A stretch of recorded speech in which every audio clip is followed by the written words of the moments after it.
गिनती की संख्या को प्राकृत कहते हैं।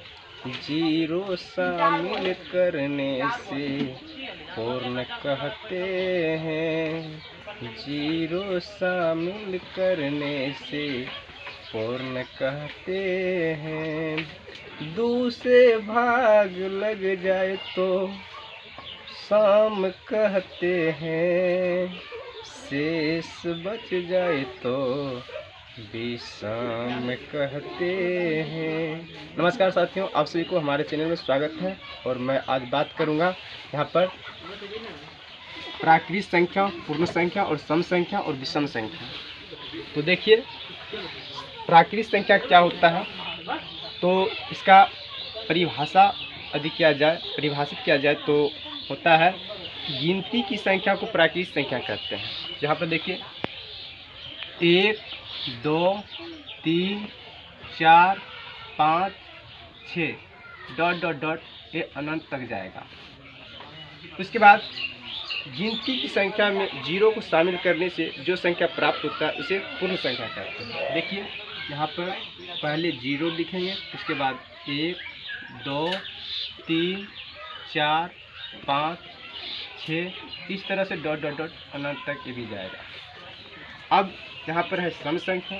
तो सम संख्या क्या होता है, वैसा संख्या जिसमें 2 से भाग देने पर पूरा कट जाता है, उसे सम संख्या कहते हैं। देखिए यहाँ पर कुछ संख्या लेते हैं, जैसे मान लीजिए 2 है, तो 2 में 2 से भाग देंगे, यहाँ देखिए 1 मर्त में लगेगा, ये कट जाएगा। इस तरह का संख्या जो होगा सम संख्या। और कुछ लेते हैं, यहाँ पर 3 लेते हैं, एक तो 2 से भाग देते हैं, 1 मर्त में लगता है, यहाँ पर देखिए 1 शेष बच गया, इसलिए ये सम संख्या नहीं है, ये विषम है। अब देखिए फिर एक लेते हैं 4 में 2 से भाग देंगे, 2 दूना 4, ये भी कट गया। तो इस तरह का जो भी संख्या आएगा जो 2 से कट जाएगा वह सम संख्या होगा। चलिए यहाँ पर सम संख्या देखते हैं कौन कौन होता है, उसको लिख लेते हैं। देखिए 2 होगा, 4 होगा, 6 होगा, 8 होगा, 10 होगा, इसी तरह से ... इस तरह की संख्या जो भी आएगा सम संख्या कहलाएगा। अब विषम संख्या अभी बताए हैं, जिस संख्या में 2 से भाग देने पर पूरा नहीं करता है वह संख्या विषम कहलाता है।